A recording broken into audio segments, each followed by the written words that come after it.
Good afternoon, everyone. Welcome. Welcome back to North Syracuse and the meeting of the New York State Canal Recreationway Commission. I am Brian Stratton, Canal Director and Acting Chair of the CRC. And it's my pleasure to welcome you and our commissioners who are with us today in person. Those who are joining on our screen.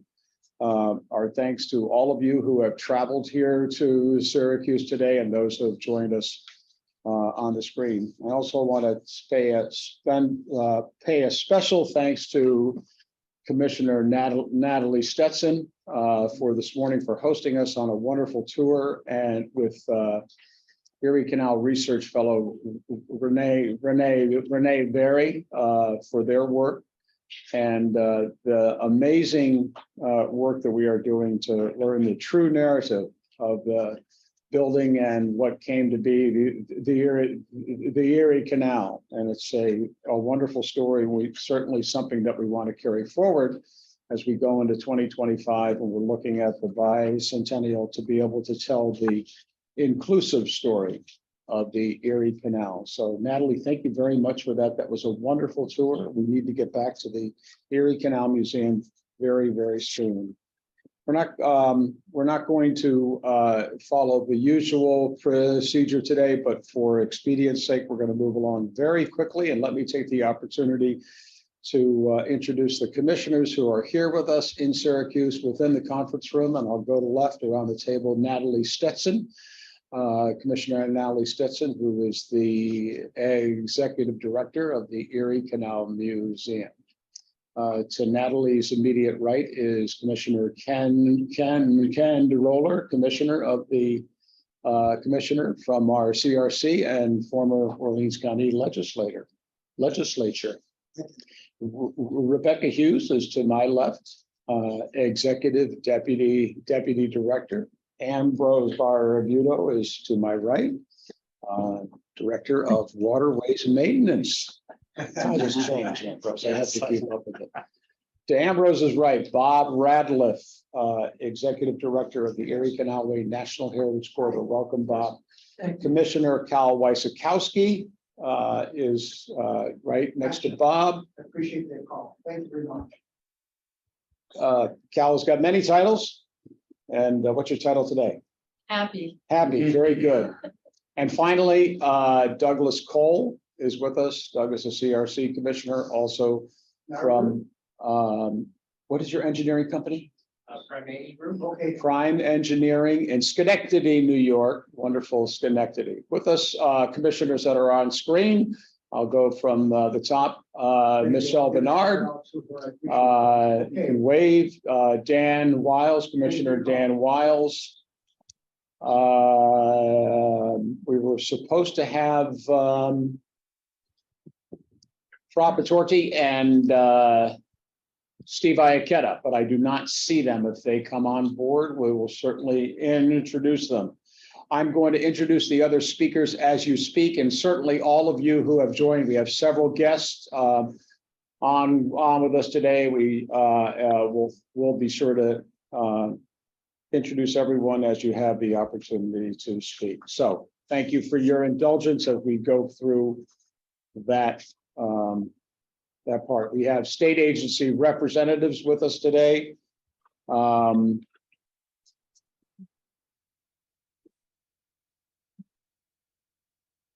Well, I don't know who our state agency representatives are, but I see we have Mark Castiglione from the Capital District Planning Commission. Thank you, Mark. And I will get to other folks as I see them. So you can tell that this was a new process for me. We are also delighted, I believe, to have Trustee B. Gonzalez with us, but I don't see B either. So B, we're hoping that you can join, and if not, you are in our thoughts. Okay. If there's any other state agency representatives. Any other state agency representatives who are on the screen with us today that I have not cited? My apologies. Any other regional planning executives with us on the screen? Sarah? Sarah Emmert from Empire State Development and I Love New York. Good afternoon.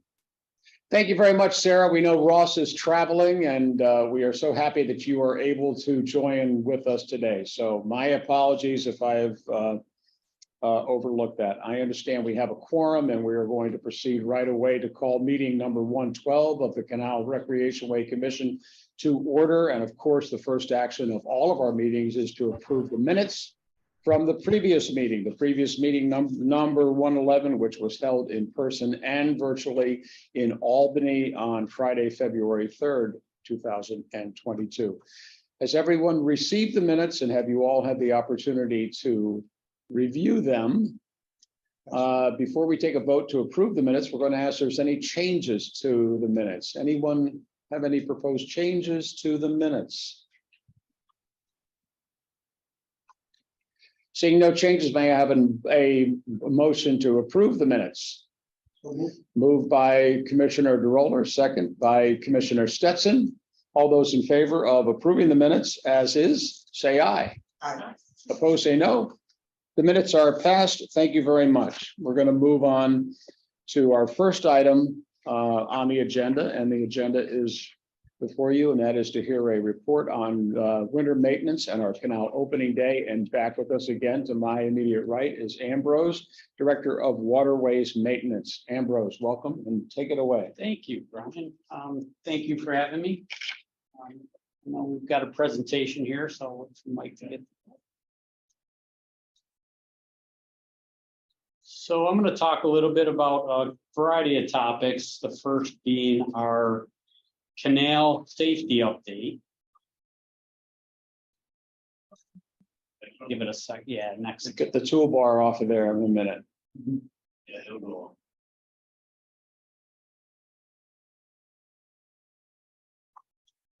Yeah, a couple ahead. Oh, No, it's just the range. I can take. It's coming better. Yeah. Thank you. Nope.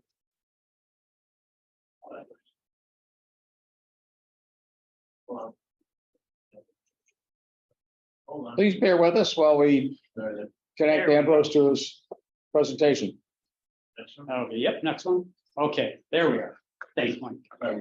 So I wanted to talk about our safety DART rate. I know last meeting, Dave Mellon had talked about the 2022 DART rate. And DART rate is a measure of reportable injuries that result in time away from work. So last year, we had the lowest recorded DART rate ever, 2.66. This year, so far, we're at 0.99. And the reason I wanted to talk about this, because typically every year, January and February are the months where we have our highest DART rate. We're working on our pump outs. We're out there in the elements. This year for January and February, we had 0 DART rates for both months. So, hopefully we continue on this track and have, even better year than last year. I mean, we've been stressing safety all the time. And I think all the training and the cognizance of our employees is really, really helping. So I just wanted to mention that.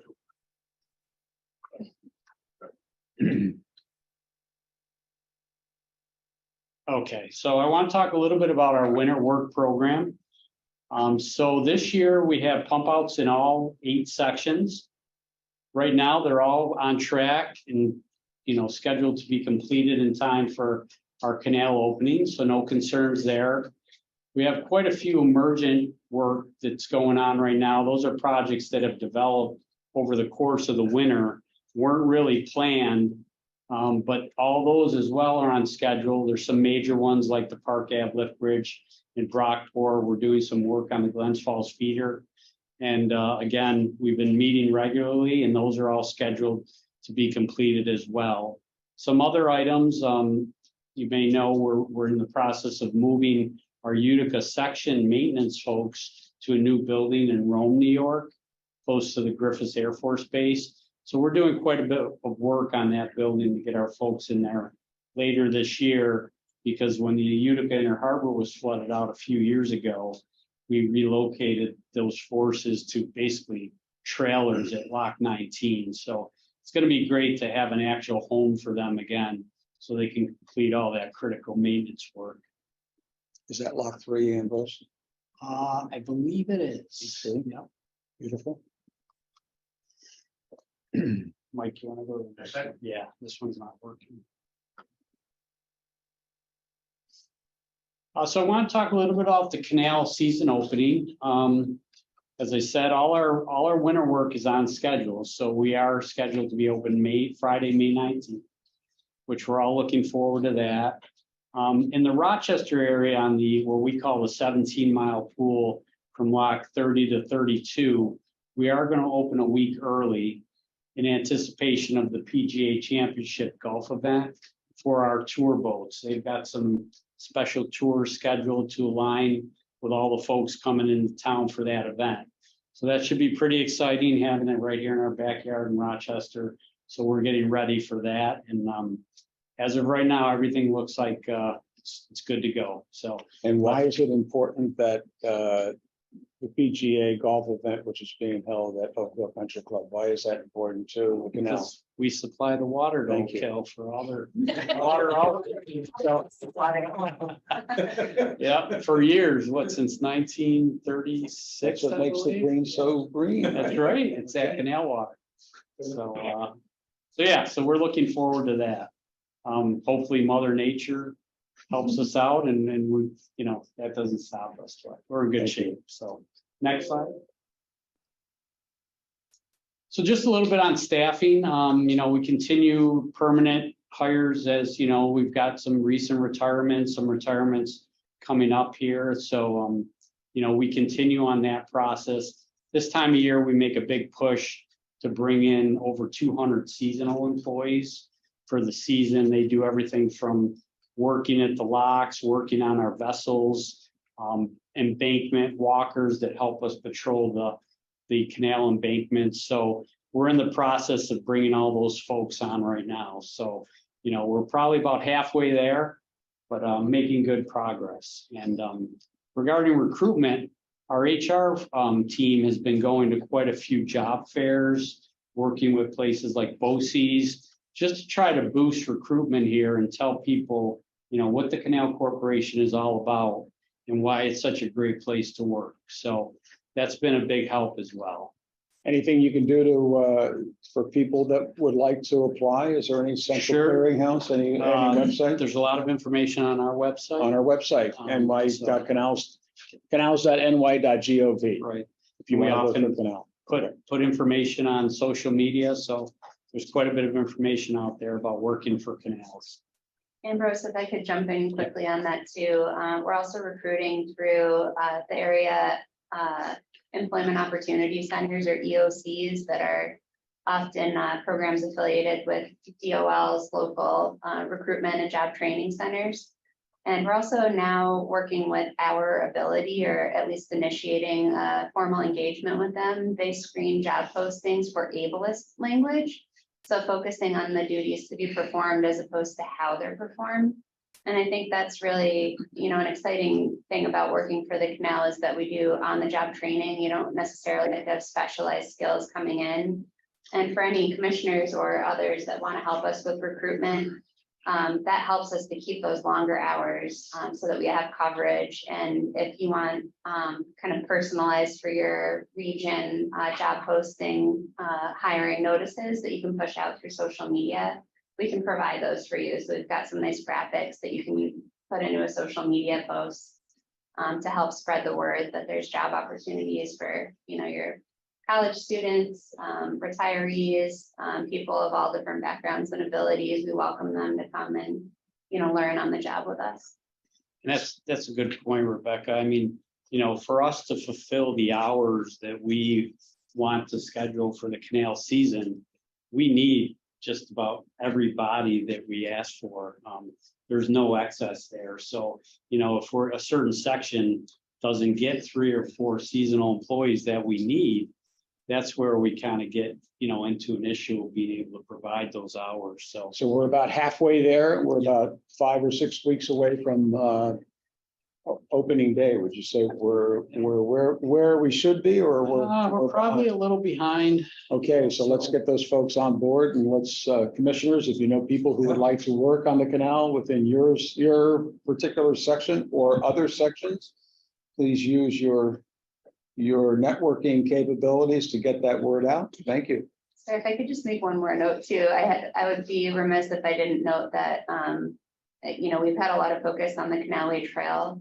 And we're also hiring for seasonal trail maintenance workers. So that's really important to maintaining the trailway. It's, light maintenance work. And it's also, where we welcome a lot of visitors. So we want them to have a great experience too. So if you know someone who would like to do that, they can also apply for seasonal work. It's the same job posting, but they might want to specify that in the note. Thank you. Thank you. Okay, next slide. Okay. Yep, next one. No, we can keep going forward to the artist and residents. Any other questions on maintenance before Ambrose segues into artist in residence? Maintenance questions. Well, we can come back to that. Go ahead, Okay. Ambrose. Tell us about the artist. So in I'd like to talk a little bit about our artists in residence. We've been putting out the waterways publications, and we've mentioned it in there. The Canals now has an artist in residence. There's these types of programs have been used in other agencies, basically to connect with the public in a different way. So we had 40 applicants for this position, and the gentleman you see right there, Matthew Lopez Jensen, he is located in the Bronx. So his first project that he's going to be working on, he's going to be reaching out to Canal staff to get an idea of, some of the work that they do. Just, he's sending out little postcards and they're going to jot down, what they think about the work. He's going to gather all this information, and whether he puts it into a publication, a book, just to get, ideas out there in an artistic way. And that's really what he's trying to do. He's trying to highlight the maintenance work that all our great employees do and just make the public aware in maybe a slightly different way than we normally would. Because any of you have been out on a pump out tour, it's kind of amazing, right? But a lot of folks just don't get to see that side of it. So we're very excited about Matthew and what he's going to be doing. And, we'll update you in future meetings on his progress. We hope to have him here at a future meeting so he can show us some of That'd be great. his artistic creations. And this was a collaboration between Reimagine the Canals and Operations. So I think it's a real natural partnership. So Wonderful. thank you. Questions for Ambrose on the artist and residence program, or on the maintenance, or any of the things we're doing as we prepare for opening day, either here at the table or on screen. Commissioners, Commissioner Bernard, Commissioner Wiles, any questions or comments for Ambrose? Rick, I do have one question. It was Yes. on the Yes. artistic works on the canal. Yeah. There's a wall in Brockville. It's a restaurant, sits below grade. There's a big concrete wall. I'd love to see a mural on it. Is there a process for permitting?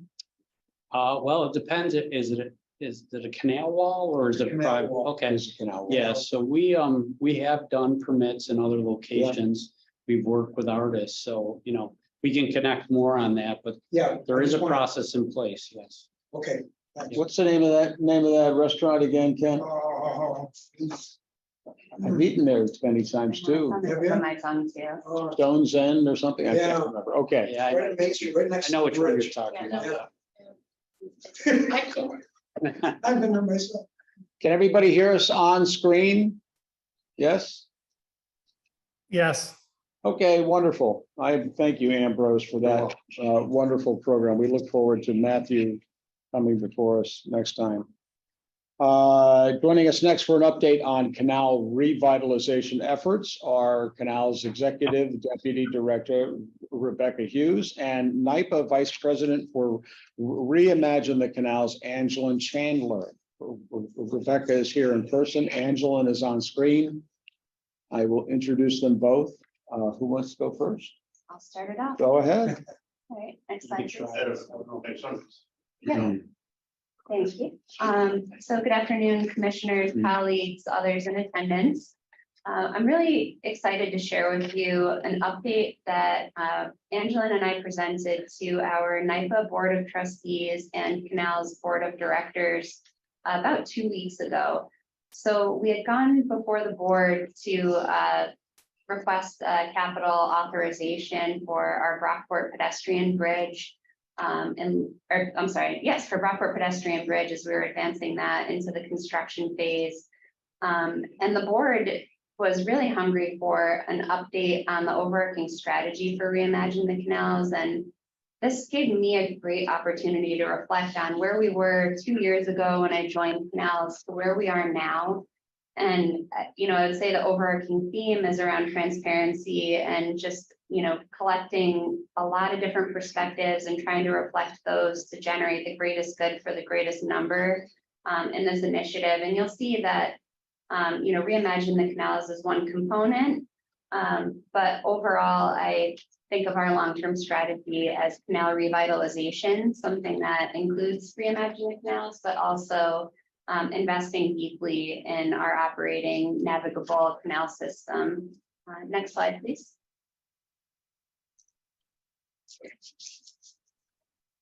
That went backwards. There we go.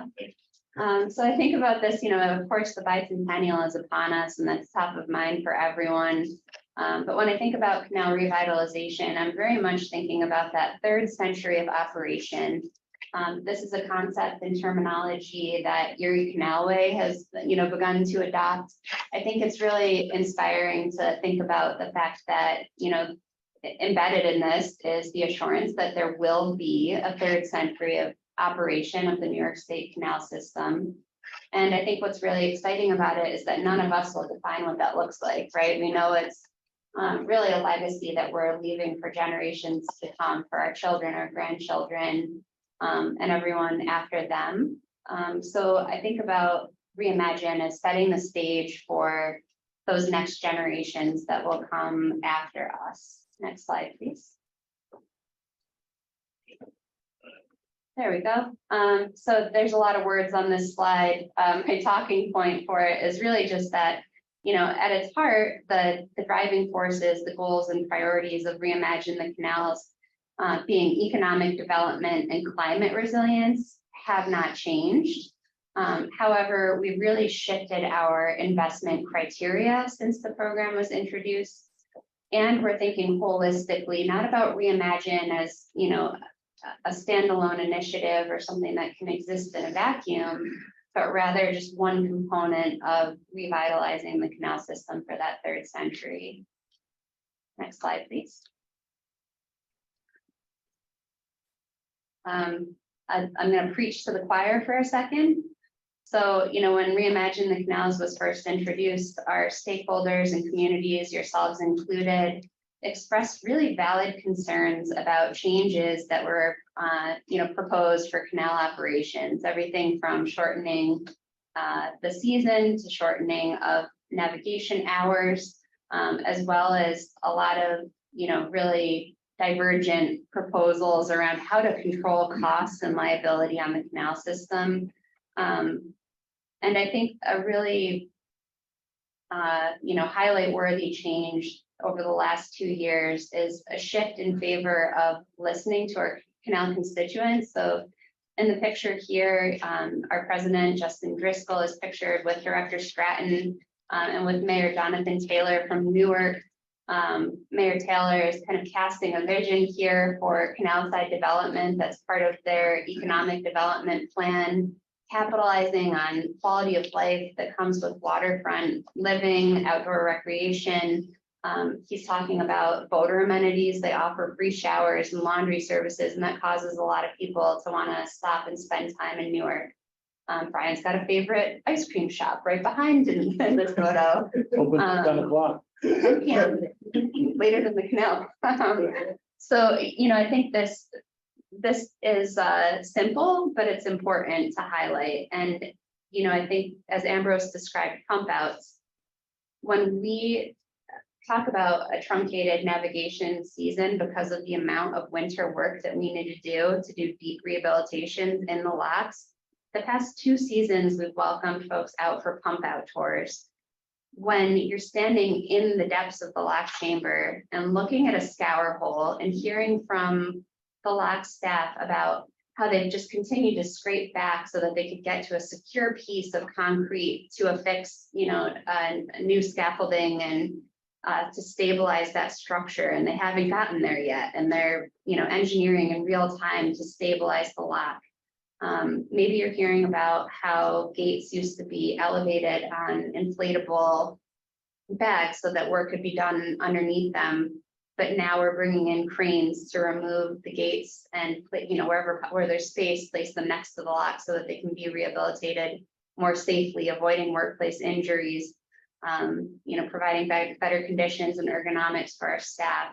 Understanding the extent of those rehabilitations that now often span over 2 winter seasons, not just one. We can say that we need to do more maintenance, and that's why it's hard for us to open, in April as we may have previously. But hearing that from the lock staff is so much more important than hearing it from us as administrators. So, just opening up our facilities to actually have those experiences to hear from staff is really critical. And I think it provides a lot of context and helps to shed light on the balance that we're trying to strike. Next slide, please. And at the same time, when NYPA took on the Canal Corporation in 2017, we had kind of a qualified understanding of the extent of capital needs on the system over the past 5 years, 6 years now, really with Matt Langle at the helm, but with support across operations and dam safety, we've begun to quantify the needs of, around deferred capital investment on the system. So we've also, begun to look at a 20-year long-range capital plan. Do we have resources for all of it? Absolutely not. But you can't go forward without a plan that includes every asset that's in poor or worse condition and how you're going to prioritize that based on, its hazard rating. So the way that we're tackling this is to take all of the assets that are, not where we need them to be from a safety or integrity perspective. We are ranking and prioritizing those based on condition and hazard. We've broken them down into 24 asset classes, and we're considering things like supply chain and labor market to build out that 2 decades long capital program so that as we secure additional resources from third parties, we're ready to deliver on that. We're ready to get the system into a state of good repair. So as we talk about revitalization, this concept of canal integrity, dependability, uptime is really directly linked to reimagine and economic vitality.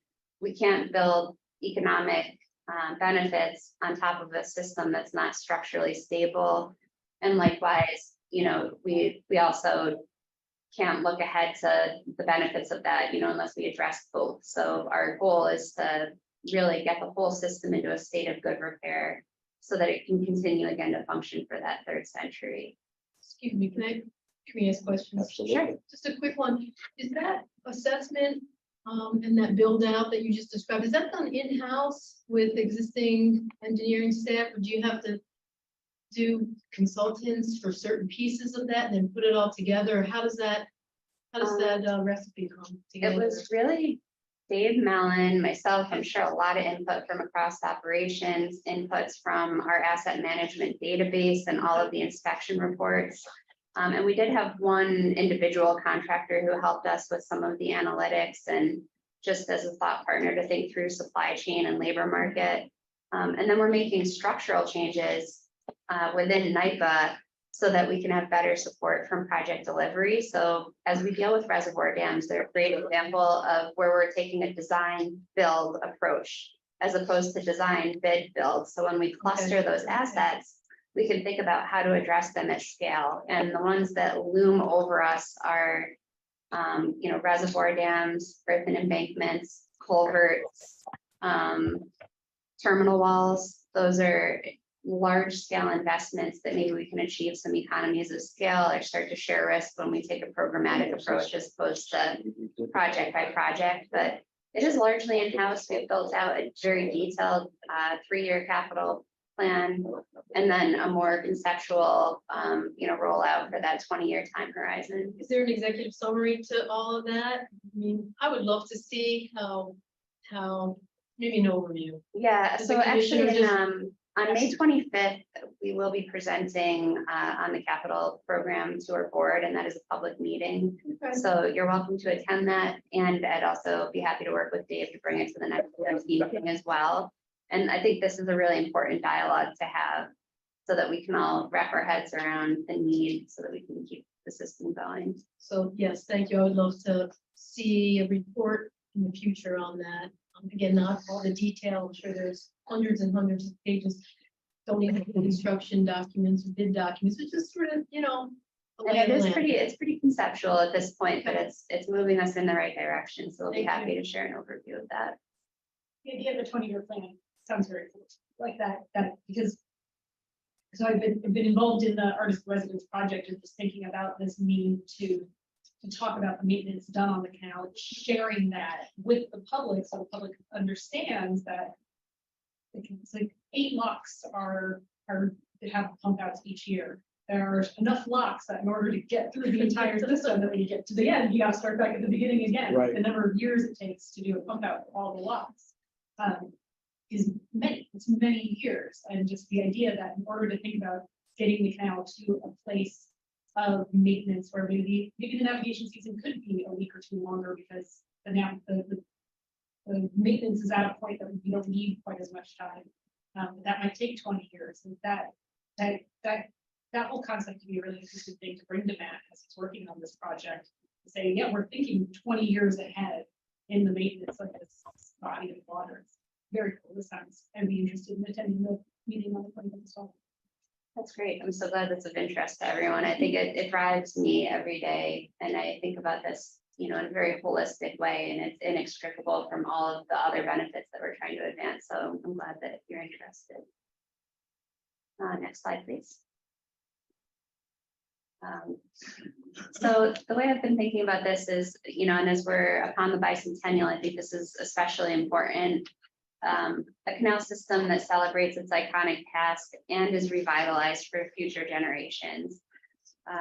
When I joined Canal Corporation in May of 2021, just about 2 years ago now, I conducted hundreds of interviews with stakeholders, many of the people in this room and on this call included.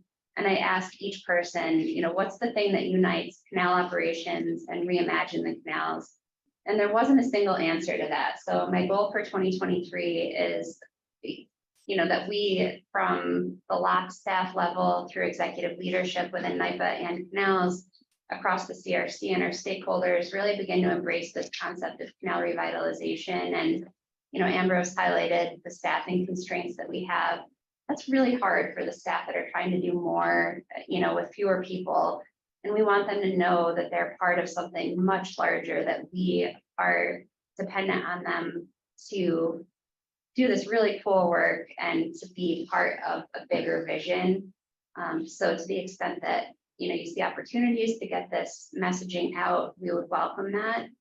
And in order to achieve that state of revitalization, just to put some numbers on it, ensuring that all 2,700 civil structures that comprise the canal are in a state of good working order by about 2040, making sure that the system is safe and dependable. That's part of revitalization to me.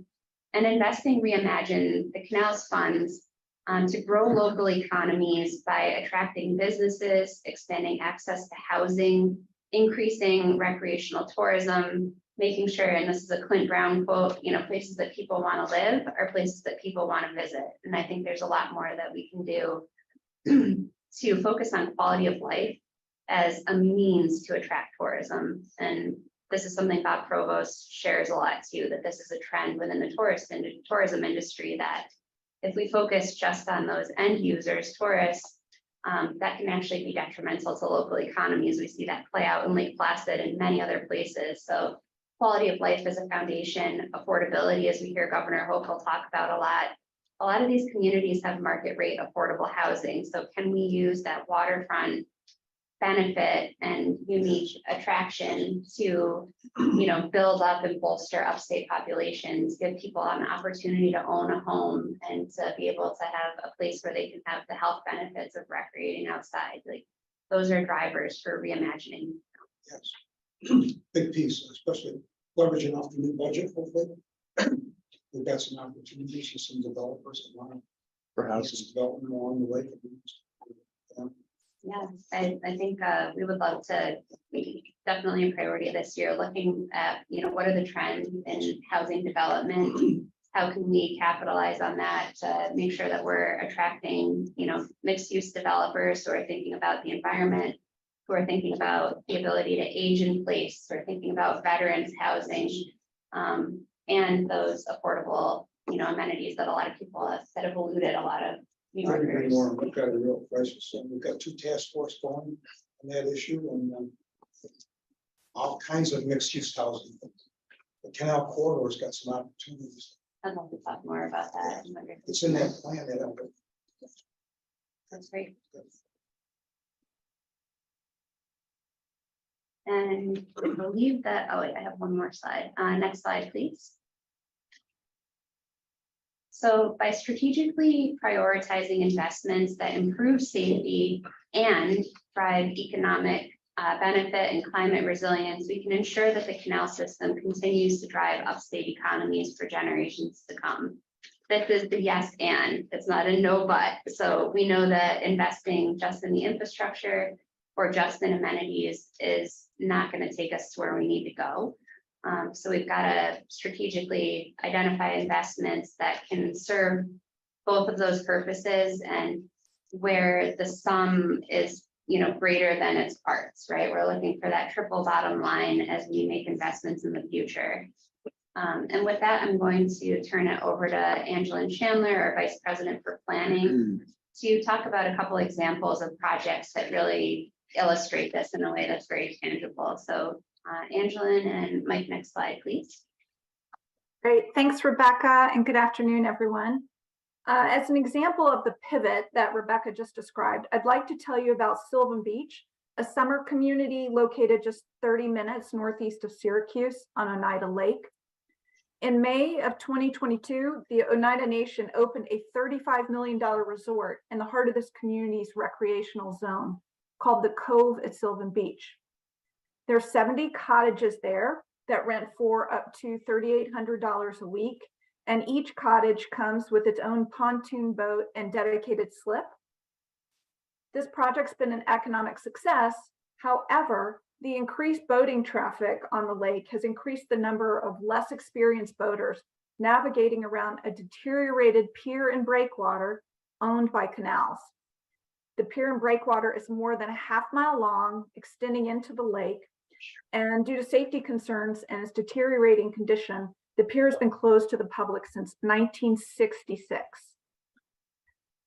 Under Reimagine 2.0, each investment is grounded first in an infrastructure investment and then evaluated on its ability to impact the local economy, improve climate resilience, and attract private investment.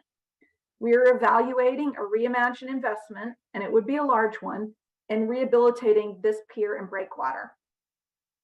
If we were to invest here, the improvements would greatly reduce sedimentation and the need for dredging, and would make the area safer for boaters, reducing NYPA's liability.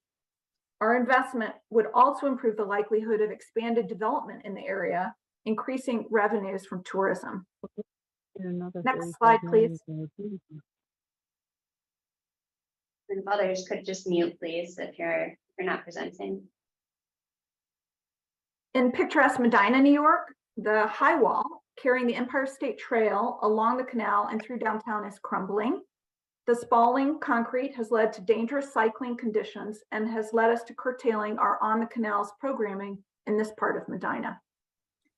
In addition to making infrastructure improvements to improve the trail surface of the high wall, Reimagine funds are also being used to drive sustainable innovation. In partnership with leading arts institutions, philanthropy, and local investors, a project here will also include the creation of an art loop that will draw cultural tourism from nearby Rochester and Buffalo and create a neighborhood park that can be used by locals throughout the year. Next slide.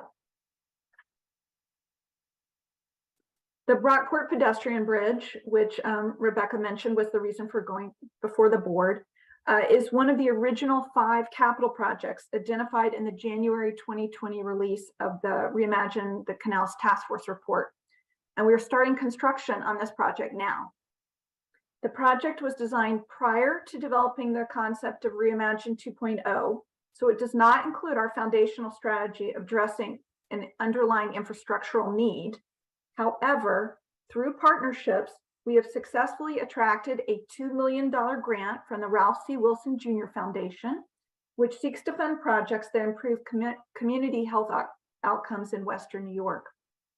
And the Village of Brockport secured a $1.2 million grant from the Federal Highway Administration Transportation Alternatives Program to improve pedestrian and vehicular access on the nearby Smith Street Bridge, an award made possible due to Reimagine's investment.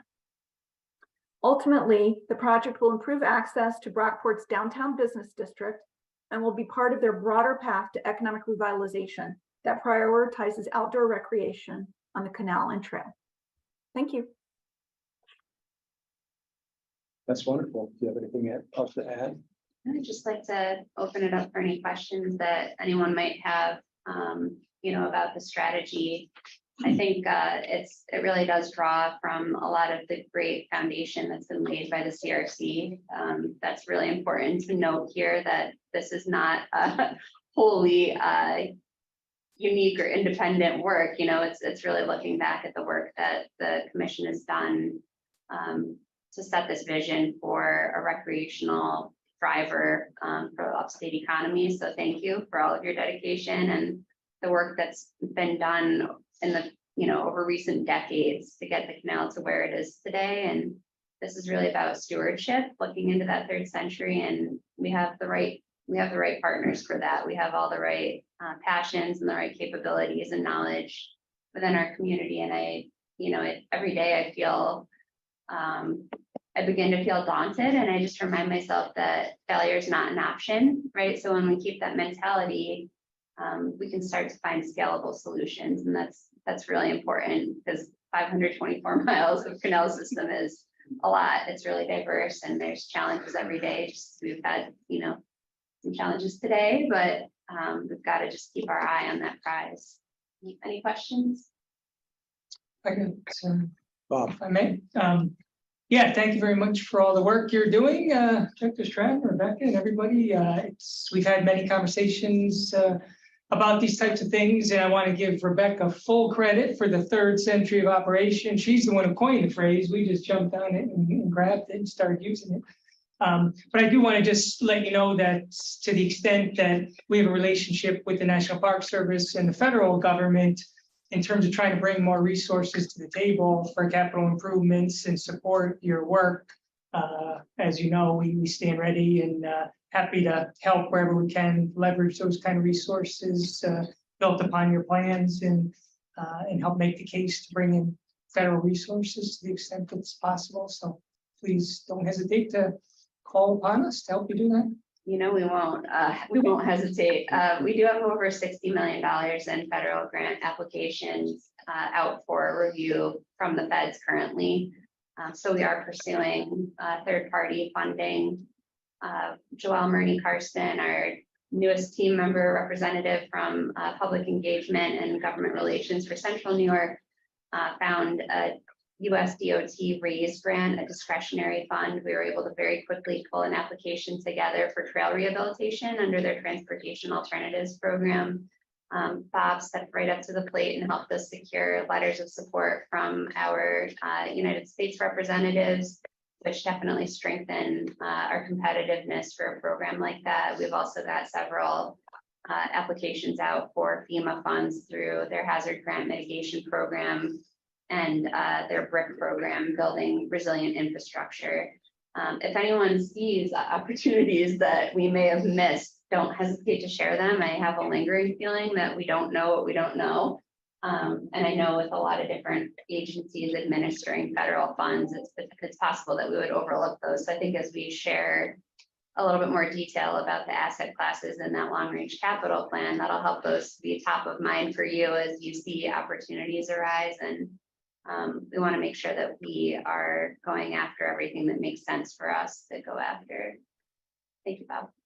I think there was Question, a brief question, Rebecca, it's Michelle Venard.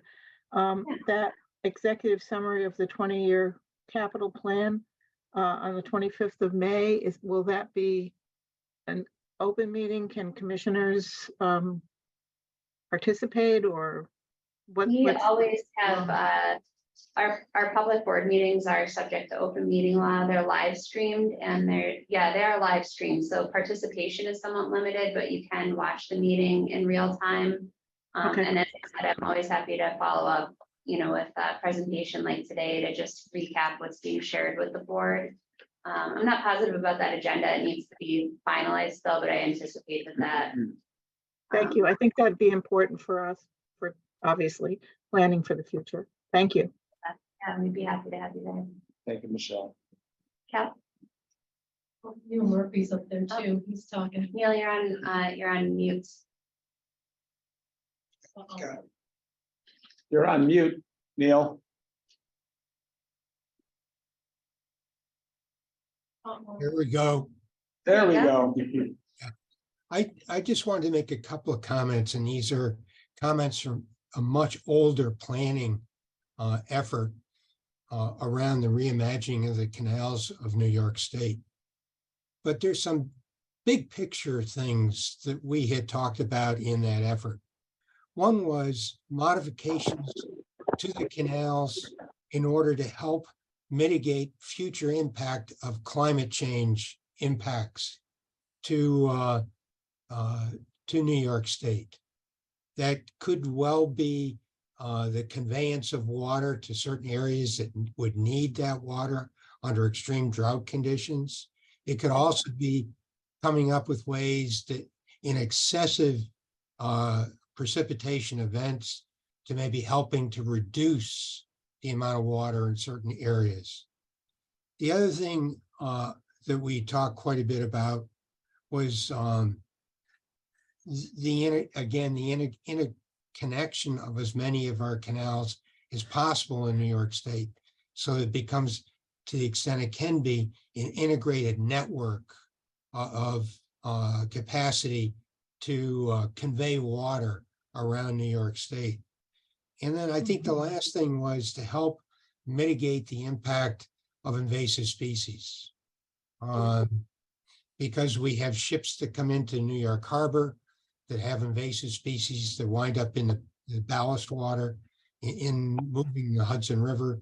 We've got ships, similar types of things in the Great Lakes, and ways that the canal can help reduce the. No.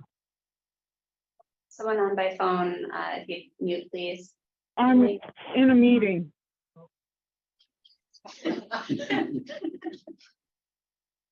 I'm reminded in talking briefly about the invasive species, the issue with the round goby in the Champlain Canal, that kind of thing. But there's an environmental benefit, potential environmental benefit in coming up with some ways that they can be mitigated when the canals were never the source of those invasive species. The invasive species have taken advantage of the canals to move in different areas in New York State. So those are just a couple of things that are probably a little bit more far-reaching, a little bit more nebulous than the things we've been talking about thus far. But I think if we put those on a back burner when we take care of some of these other things, to maybe address those things in the future. So thank you, Neil. It's another yes and. So there's no back burner, as much as we'd like to find one sometimes. So, to the point on the drought prone western part of the state that, by many accounts is the future breadbasket of America, as other areas are more impacted by climate change. The canal does already provide hundreds of siphons for irrigation of thousands of acres of agricultural lands, and certainly has the potential to support more. When we talk about long-range capital planning and embankments as one of the asset classes that are most concerning to us, the structural integrity of the embankments, which are primarily in the western part of the Erie, By improving those, we're not only reducing the risk of a failure, but we're also making those structurally integral so that we can support more irrigation for agriculture. Absolutely. And on aquatic invasive species, I didn't think to include this update for today, but last year we issued a rapid response plan that included a trigger action response protocol for responding specifically to the round goby in the Champlain Canal. We've been doing computer modeling for our double draining procedures at the locks to test their efficacy in deterring the round goby and other aquatic species. And we're making some adjustments to double draining. I've read the document several times. I can't quite articulate it myself, but we're updating our fact sheet that we'll issue soon. We're also working much more closely with DEC this year on a range of topics, including aquatic invasives. I have leave behind cards with me for anyone who's here today that wants to see what we're going to be handing out at the locks. But we are cross-pollinating, so the educational coordinator for DEC is also cross-training our lock staff. And lastly, we've begun work on a system-wide species agnostic rapid response plan that will look at protocols for other invasives that might come into the system at other points. So again, using a data-driven approach like we did last year, where a further infiltration of an invasive species is monitored and triggers commensurate operational responses from us. So as I shared with the Nature Conservancy openly, they called for a closure of just one lock last year. I think we'll probably hear that again. And the rapid response plan does include a protocol for a closure. So it's not a blanket opposition to a lock closure to prevent a spread, but we've got to have objective data to inform that so that we can communicate that in advance with the public, both environmentalists as well as the boating public. And the response has been from the boating and angling community is very supportive. They want to be part of that solution. So that education that we're pushing around, clean, drain, dry for boaters and bait bucket safety for anglers is also being implemented this year actively. And we're exploring a range of other issues related to environmental impacts, including issues of water quality in the Mohawk River Valley. The Guy Park Manor project under Reimagine includes an environmental education component specific to water quality in that area. So those things are still top of mind. It doesn't necessarily reflect in that canal revitalization strategy that I presented today, but it's very much part of that stewardship strategy. Thank you for the update. The one thing you might want to consider on invasive species is acoustical barriers that maybe could be integrated into improvements to the locks as those improvements are made. Yeah, that's a great point. We are looking at a range of barrier types and looking at benefit cost analysis, including acoustics as well as electric barriers and a lot of other emerging technologies. So that makes sense to consider that at times of deeper rehab. Please go forward. I'm sorry, That was good. the direction here a little bit. Thank you, Dr. Murphy. Always good to hear from you. Thank you for your input. Any other comments and I questions just for had Rebecca? a comment I was going to make a while ago. Thank you for your update, and Angelin as well. I'll call it the big pivot of 2022. Thank you for listening and for your action on some of these items. I really appreciate it. Feel so much better in terms of the direction forward. So thank you. Thank you to Angelin as well. Thank you, Cal. That's great to hear. And it certainly is a credit to the CRC and the work that we've done over the past 2 years to get back on track and to drive home the fact that this is a open and continuously end-to-end waterway, 524 navigation miles. It needs to remain fully navigable. And I hope that the projects that you are seeing that Rebecca and Angelin just outlined show that, and there are many more coming too. Some of those which you have not seen, we look forward to bringing those forward at future meetings. And Bob, we are investing in what the Erie Canal Heritage Corridor helped to make possible, and that is the fact that a third generation of the canal. The New York State Barge Canal is a National Historic Landmark. So we are investing in the future by protecting the past, right? Speaking of, I will move on if there are no more comments. Thank you, Rebecca. Thank you, Angela. An excellent presentation, wonderful. And we will make sure that all of the commissioners get more information about the trustees meeting that is scheduled for May 26th. 25th. May 25th. Those are held in White Plains, but they are live streamed, so you can tune in there. I want to go on to item number 7 now, and that is an update and more information, of course, on the topic that is always on everyone's mind, the Canal bicentennial. And I want to take the opportunity to update commission members on our collaboration with the governor's office to put together a comprehensive plan that will fully embrace this most important milestone. And of course, we are ever mindful and allowing the governor and her staff to get through the critical priority, which is first and foremost, and that is the highly important approval of the New York State budget. So that is job number 1 currently, but we hope that that is going to get taken care of soon. And we want to move forward with a very robust and comprehensive plan to celebrate the bicentennial of the canal with our partners. And the things that we are working on and the plan that we are developing in coordination with the governor's office include a series of community events, performances, and other things like that that are designed to celebrate the importance of the Erie Canal bicentennial. A commitment of funds that are going to be able to support legacy projects to sustain the canal for another 100 years. Projects like what you have seen, plus other projects that will come forward. So we're going to make sure that we are not only celebrating where we have come from, but we're going to create the opportunity to build a foundation for the future with new projects. And of course, as I mentioned earlier, we are going to make sure that our public narrative of the story of the canal's 200 years is told with all of the information that we have learned since, and that we tell the story that is inclusive of all the lives that have been touched by the building and in the operation of the canal.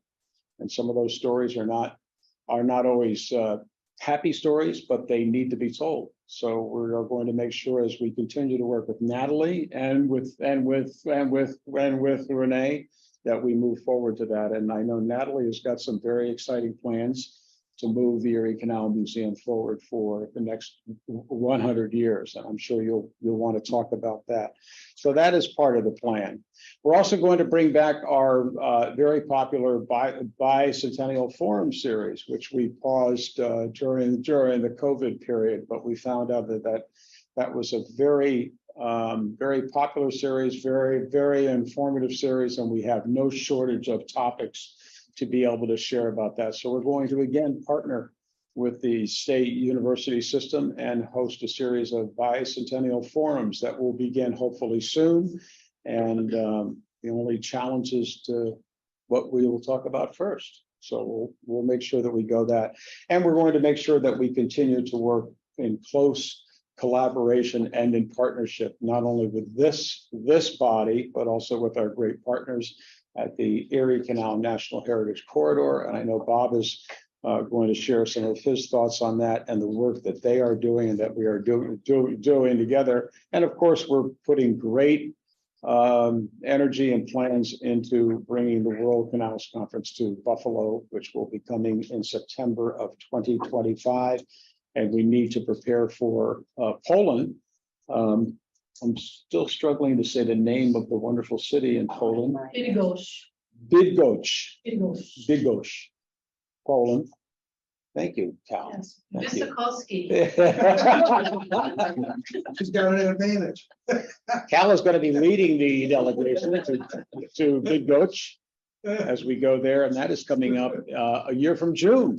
So we will be there. And of course, there is much more to come, but please understand that we are in the midst of trying to finalize the New York State budget. We know that our friends on the second floor have got their energies fully into that as they should. And we look forward to having more information about that. We can go on and we can talk about that, and we can certainly talk at the end of the meeting, because we're trying to get through this quickly so we have time for more collaborative discussion. But let's hold off on any commentary now, and let's move on to Bob Radliff. And then at the end of the meeting, we can certainly come back. And we are certainly happy to have here and in person the executive director of the Erie Canalway National Heritage Corridor, Bob Radliff, who is working with us as one of the co-sponsors and co-organizers of the World Canals Conference 2025. And Bob has been a great partner. Bob and his team have been a great partner. Bob and I have been working closely together almost as long. We've been here almost as long, each other. I think you might have started in 2012, 2011. So ladies and gentlemen, Bob Radliff. Well, thank you, Brian, and it's a pleasure to be here. Cal Wizakowski, on behalf of Cal, is the chair of our commission. Dr. Neil Murphy is on the Erie Canalway National Heritage Corridor Commission as well, and so is Director Stratton. So it's my pleasure to basically talk to you about two things. One, I wanted to follow up on some of the comments Brian just opened around the bicentennial, and then I also just want to bring you up to date on some publications and tools and other things we have going on. But I want to start off by thanking Sarah Emmert, if she's still on the call. Her and Ross have been instrumental in providing support to our organization to develop a promotional toolkit for the bicentennial. So Jean McKay, our Director of Communications, may have be reaching out to many of you. We will be putting together social media images and video. We will be putting together fact sheets. In fact, I have one fact sheet in front of me right now. Banners, other tools that communities and various historic sites and others can use to give us a bicentennial theme that's consistent across the corridor. And we're hoping Ross and or Sarah will join us as well at our April 26th meeting to talk more about that. So more to follow there. If you have any questions, feel free to reach out to Jean or myself. We're also trying to centralize the various events going on this year. Again, this year is the bicentennial of the Champlain Canal. You know, each canal and various sites have their own bicentennial. So we're trying to develop a centralized calendar where we can put all those things where people can go and see what's going on. The other thing we're doing with Brian and Rebecca and Angelin and I were on a call yesterday to make review grants for investing in this third century of operation, making strategic investments into various projects, tourism infrastructure, and then another side of it is supporting events. So by the end of the month, we should be able to make announcements of what projects got funded there, but we will continue to look for more resources to invest in various recreational projects, amenities, tourism, historic preservation, et cetera. Again, under the bicentennial banner, and try to take advantage of this window that we have. Brian mentioned the World Canals Conference. Of course, we're co-hosting with Canal Corporation, Visit Buffalo Niagara, and Erie Canal Harbor Development Corporation are co-hosts as well. Brian and Rebecca, Nick Nelson, Cal are all on a steering committee. And the big thing I wanted to let folks know about today is June 6th. We're going to have a stakeholders meeting for anybody who wants to give us input on what they think we should be doing for the World Canals Conference, and also hear about where we're at thus far. So June 6th in Buffalo, it's going to be at the Convention Center, and we'll be publicizing that. We probably will develop a virtual option later on too if folks can't get to Buffalo. But right now, June 6th will be a meeting we'd love to have all of you attend. And of course, there's more things. It's not just, even though it's very Buffalo and Western New York centric, we are celebrating the Erie Canal, the bicentennial of the entire canal system. So there's going to be pre-conference tours, post-conference tours, all kinds of site visits. So there's lots of opportunities to tell a broader story and incorporate many of your work around this room into that presentation to the world. This is the Champlain Canal Bicentennial, July 29th. We're going to host a paddling event that's going to end at Hudson Crossing Park, start at Fort Edward and end in Schuylerville. There's some other events that we've been learning about on the Champlain that we've started gathering and we'll be sharing with folks. So there is some movement along the Champlain Canal to celebrate their bicentennial, and happy to tell you more about our event on July 29th and others. And then the other thing I wanted to, in terms of the multifaceted approach that we're developing for the bicentennial, I think, again, coming off the meeting this morning with Natalie and Renee and several of us were able to attend, telling these more diverse stories and bringing out these other themes is critical. Adaptive recreation, I think Peter Abley is on the call or was on the call. Bringing in more, having more inclusion, accessibility along the Canalway Trail is a great story to tell. I think we've made a lot of progress. Programs like the First Mile, which is part of our Canalway Challenge, where people can just, if they have disability or not, experience the first mile on the canal system, and then hopefully you'll want them, leave them wanting more. So lots of work to do there. That is a whole other subject to talk about, but that will be incorporated into our work. So that's where we're at right now with the bicentennial. In terms of publications, other resources that might be useful to you, we are going to launch, again, in cooperation with the New York State Canal Corporation, who's been very supportive, a joint effort to launch an Erie Canal Learning Hub, which is bringing all the educational resources under one umbrella. One of the things that we've just developed are some 3D tours, virtual tours of 8 or 9 canal sites that will be very cool for people all over the world to check out. And they do have accessibility components to them as well. So you'll be hearing more about that. We're going to launch the Learning Hub, release these virtual tours. We also did 3 of the national park sites, Women's Rights, Fort Stanwix, and Saratoga National. We will be releasing that annual map and guide that many of you use for visitors. That'll be ready in mid-May again, our annual map and guide. And then I just want to quickly note, we did publish the 2nd edition of the New York State Canalway Water Trail Guidebook and Map Set, which I'd be happy to provide any of you. I got a few in my car, if anybody wants to walk away with one today. So that's what I got, Director Stratton. And the calendar too, right? Coming in. Calendar, there's a few calendars in our annual report over there, if anybody wants one. It is never too late in the year to show off your Erie Canal calendar. So if you don't have one, you should have one. Bob has brought extra copies, and that is another project that we are very proud to partner with the Erie Canal National Heritage Corridor and sponsor the ever popular Erie Canal calendar. I travel the state far and wide, and the first question they ask me when I come in the door is, where's the calendar? So we are grateful for the calendar. Bob, thank you. Haven't you won some grants recently? Hasn't the Erie Canal Heritage Corridor received a grant? Would you like to tell us about that? Which one is that? I thought there was money, but they won a grant. Well, I'll grant you some more time to think of it. Market New York grant. I mentioned that, yeah. Package of materials. All right.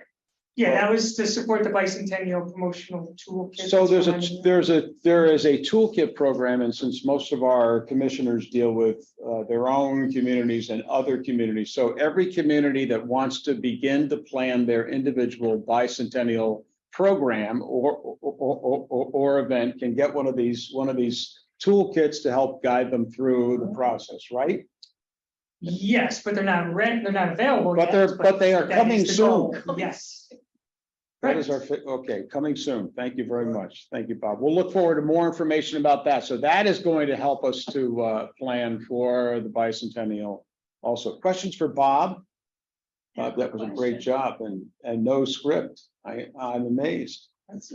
Natalie. About the Waterway Guide Volume 2 of that's something that's available for free to people, right? Correct. It's free on our website, and then we can, we do charge a postage handling fee if somebody wants it through the mail.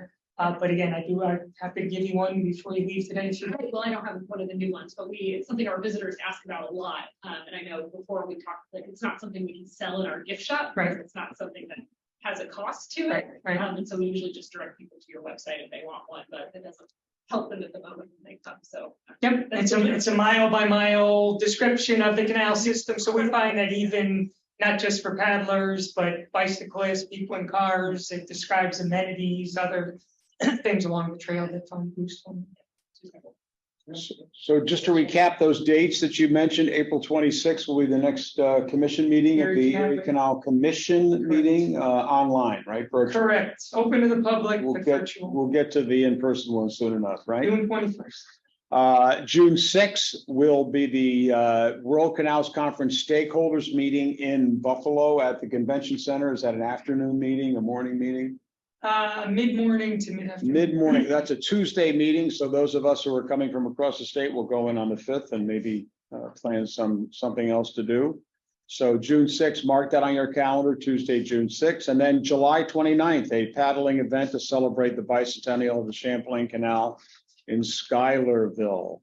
And so wonderful, Bob. Thank you. Thank you so much for that great report. Any questions or comments for Bob? Okay.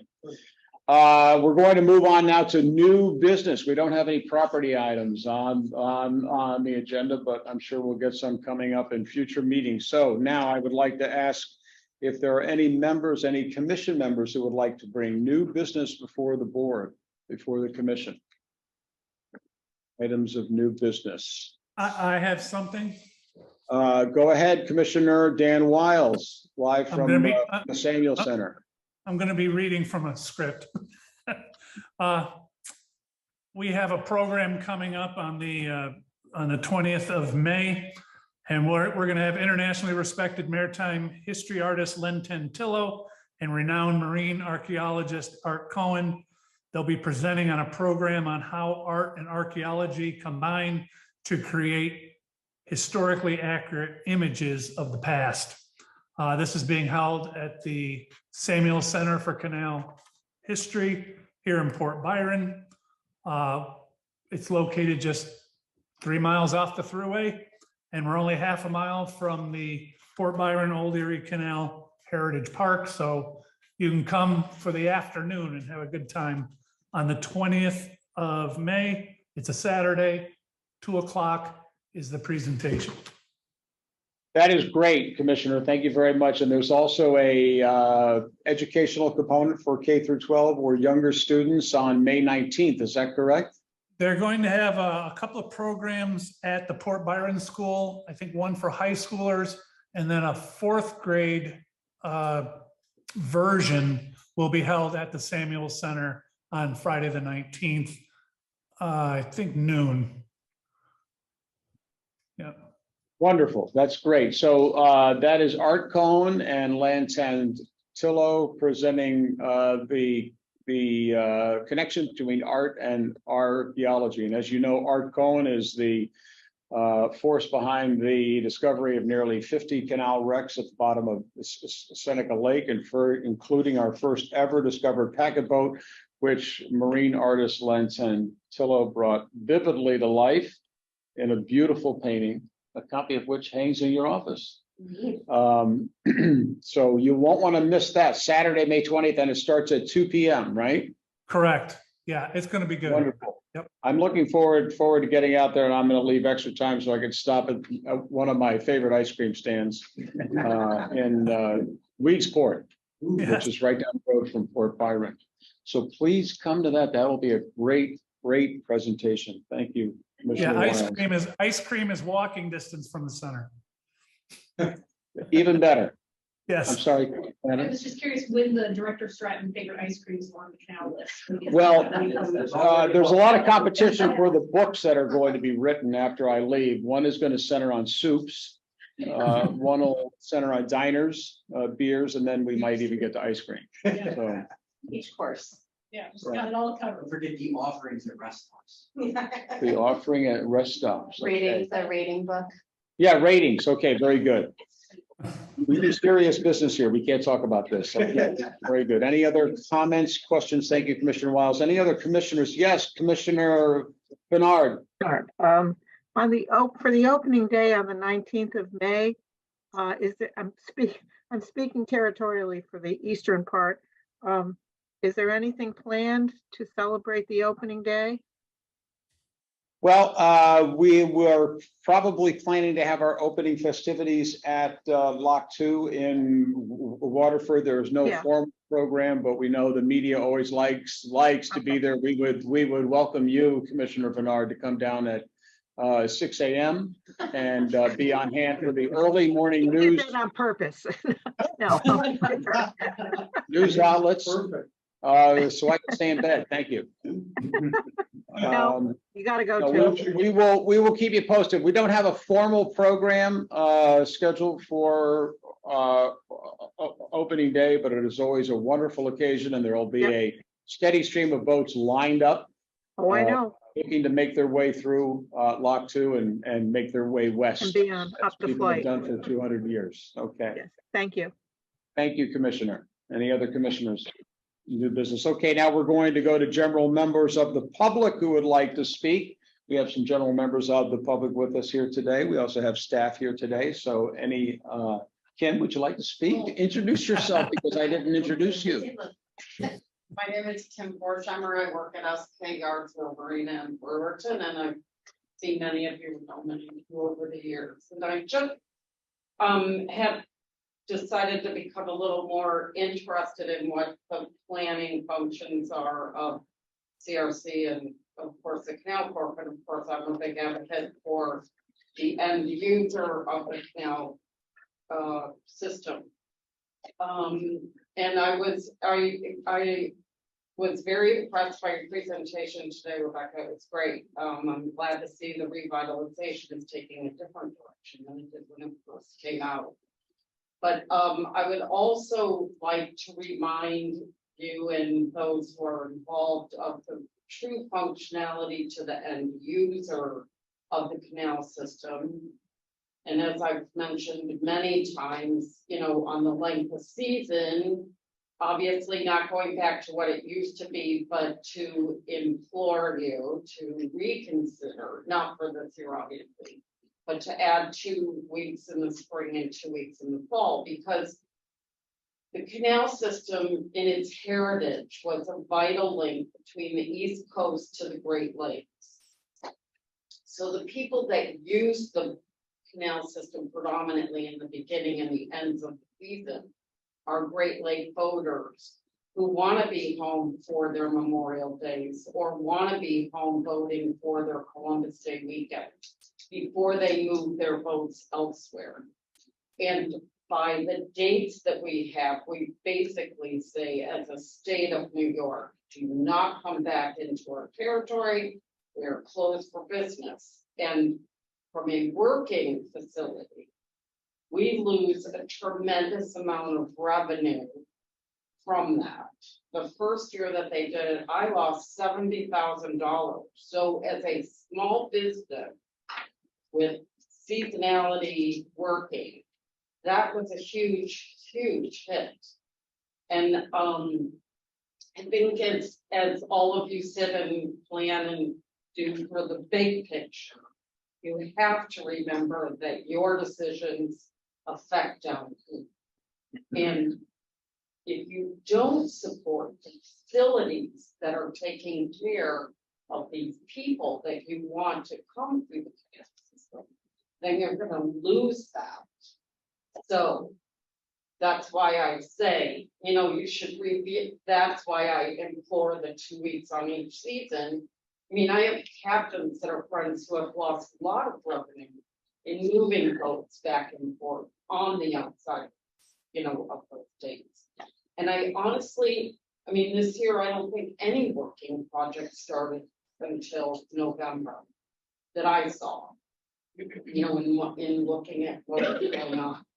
So even if it was reduced hours during that time frame, you know, but something to be accommodating, because the Canal Corporation in its history has always been accommodating especially to transient power holders.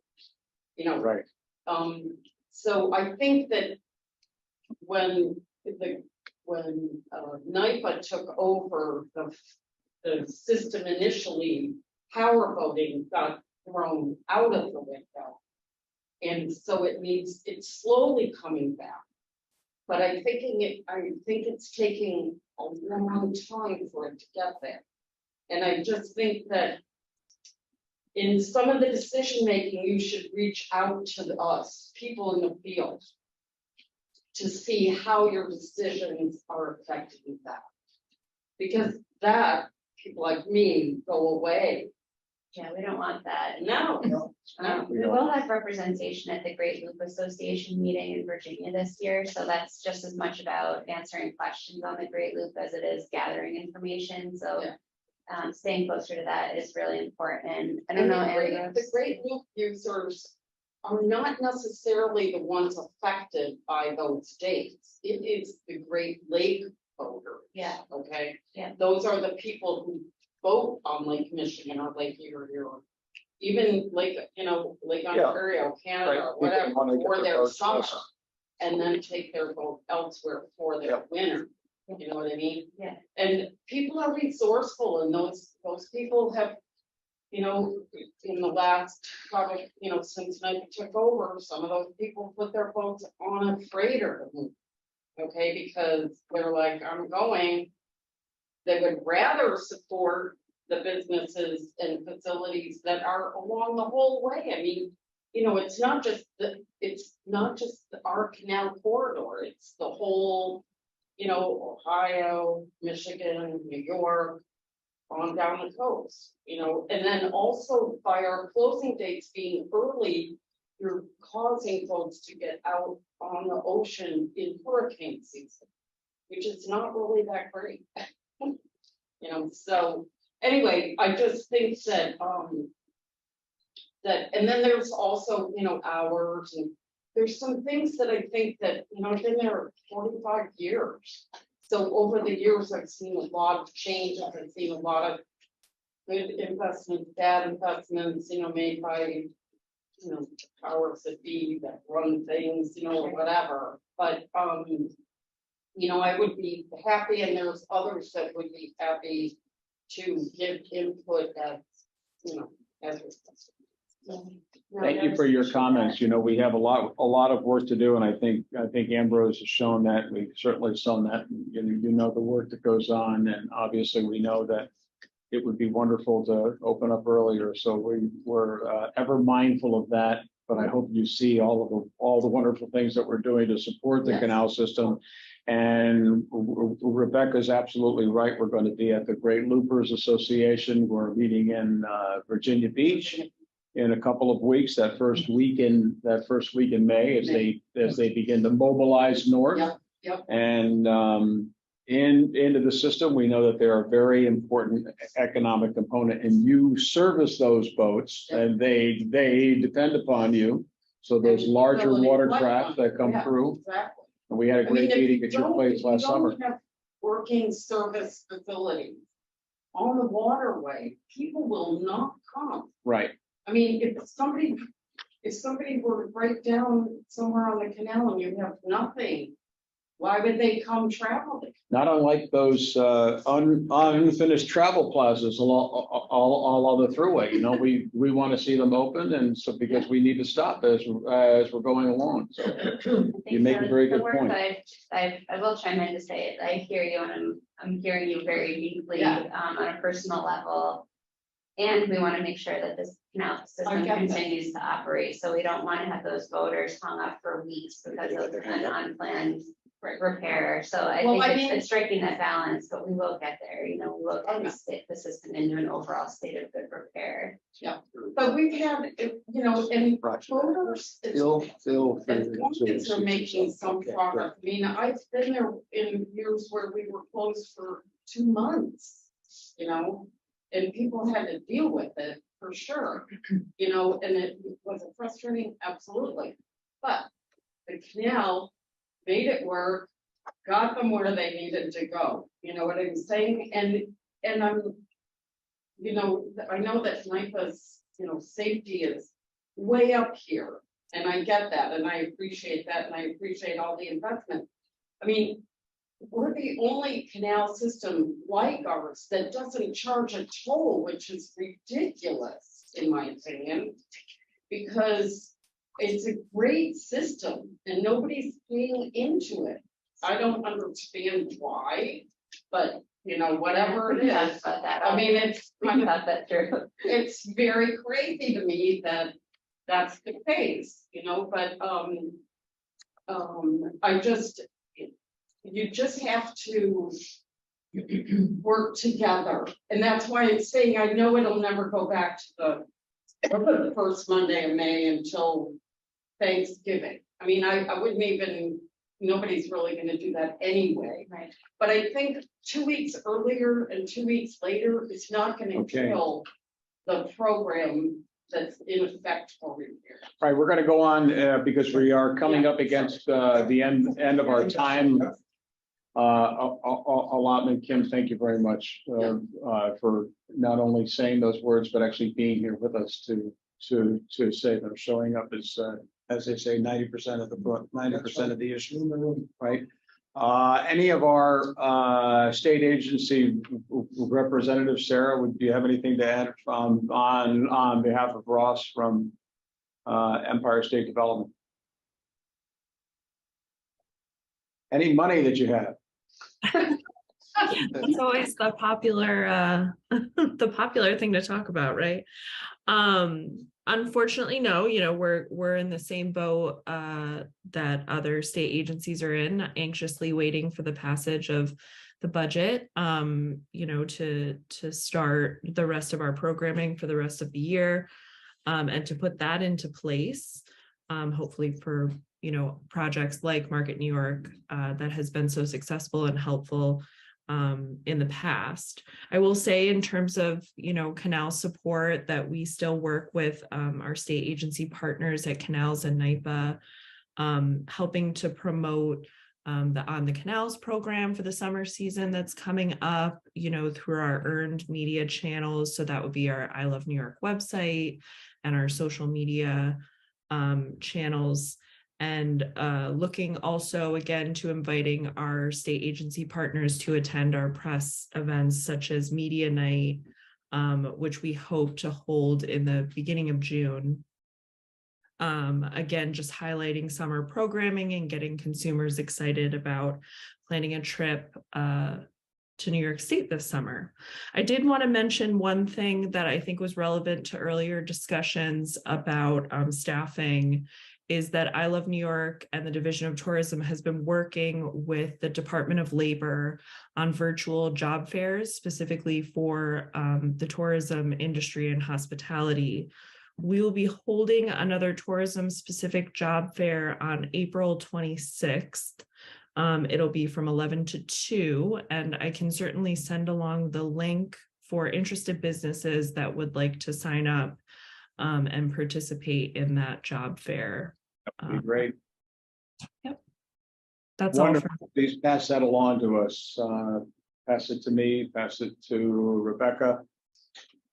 We would welcome that information to share. Any other commissioners, members of the public, agency representatives? If I could just make a comment, and that is, yes. Kim, your concerns for the voters are right on. Totally support everything you said. In everything that the powers that be do when they're making when we're making decisions and planning, the end user should never be forgotten. And you cannot help but be passionate and concerned when it affects your wallet. And I totally understand that. And none of us should ever lose sight of that. Thanks, Dan. Thank you, Dan. Well said. We're going to move on now. The next item is, before we adjourn, is our next meeting. We don't have a date set yet specifically for our summer meeting, but my thinking is that because it is the 200th anniversary of the Champlain Canal, we probably should do something along the Champlain Canal. So we're going to talk more about that, see what that works, and see if we can have a meeting and some sort of an event to bring due recognition to the Champlain Canal, who was celebrating. They opened in 1823, so this is their bicentennial. And we have a beautiful new visitor center for the Champlain Canal in Schuylerville, which is a wonderful community, and Bob Ravliff's hometown. So Stillwater, but well, next town over. it's close enough. Shane Mahar is Well, from we can always do Stillwater it at your too. place if you want. Yes, it can be in my Okay. living room. All right, so we will get more information about that. I want to take this opportunity to thank Kim Orapello for all of her work today for lunch and getting the meeting scheduled. I would like to thank Michael Tambasco, our IT director, and our White Plains crew and our staff for being here, and for everyone else. And again, commissioners, thank you for driving in, and we will get you more information as we move forward on these loose ends. So as always, thank you for your work. And can we have a motion to adjourn? So move. Moved by Commissioner DeRoller, second by Commissioner Wysikowski, who will be going to Big Oz next year. All those in favor of adjourning, say aye. Aye. Opposed, say no. The ayes have it. We are adjourned. Thank you very much for tuning in, everyone.